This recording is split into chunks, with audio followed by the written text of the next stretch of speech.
As I travel around the world, the question that I am asked most often is, what can I do? They expect me to say, well, change your light bulbs or recycle your newspapers. Those are important, but we're at a point now where we need more than that. We've got to restructure the global economy. Whether it's supporting the development of renewable energy sources such as wind and solar and geothermal, or the adoption of plug-in hybrid cars. Getting involved in the extraordinary movement in the U.S. to ban the construction of new coal-fired power plants, for example. Pick an issue, one of these issues that's important to you, and go to work on it. And it means becoming politically involved and pushing for the changes that are needed.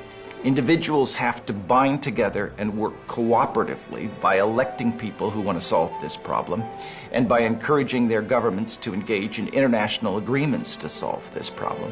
I don't know how you have an international agreement where we all are not sharing information and ensuring that we are meeting our commitments. You're trying to mobilize people to confront a gas you cannot see, touch, or smell, who will primarily affect your unborn grandchildren. That's a hard sell. It takes a very unique level of leadership and statesmanship and stewardship by one generation on behalf of another to really get people to act on this issue.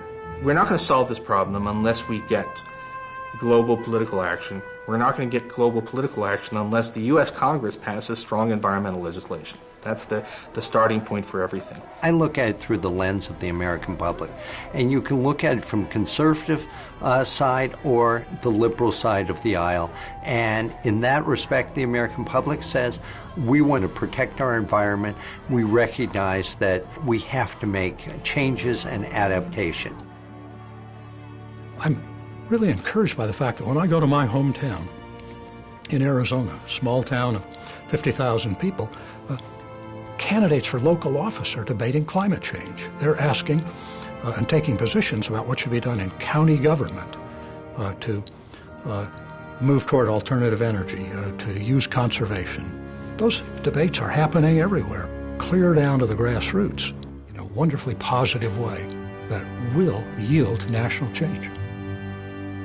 It's an exciting new world, and one that will be much more interesting, much more satisfying, will have a much stronger sense of community than the one that we now know. Saving civilization is not a spectator sport. We all have to get involved.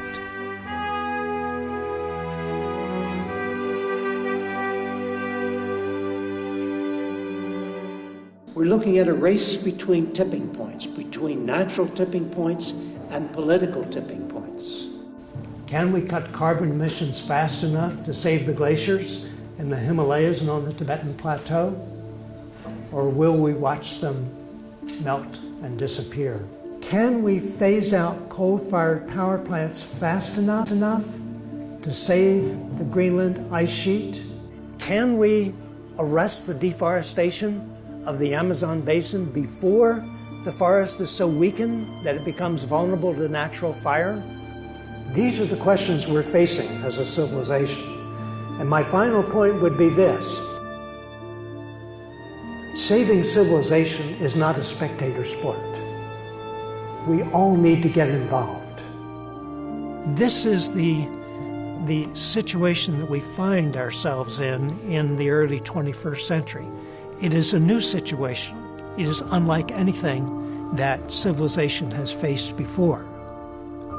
Those of us in the environmental community talk about saving the planet, but it's really now civilization that we need to save.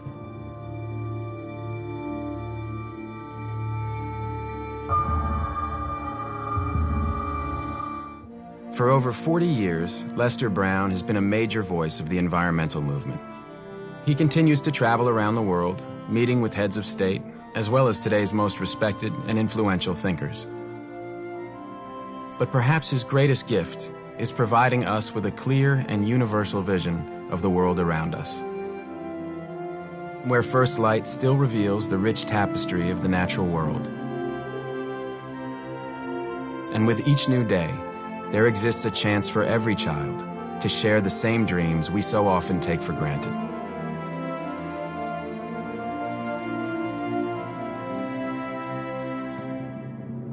What we need now are the efforts of people everywhere. All those who are seeking ways to strike the right balance between what we want and what nature can provide. Though separated by distance and culture, for the nearly 7 billion people who draw sustenance from the resources of the world, there are common bonds.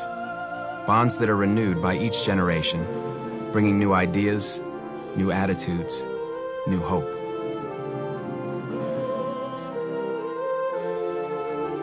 Planet Earth. This is our home. This is where our journey of discovery must begin.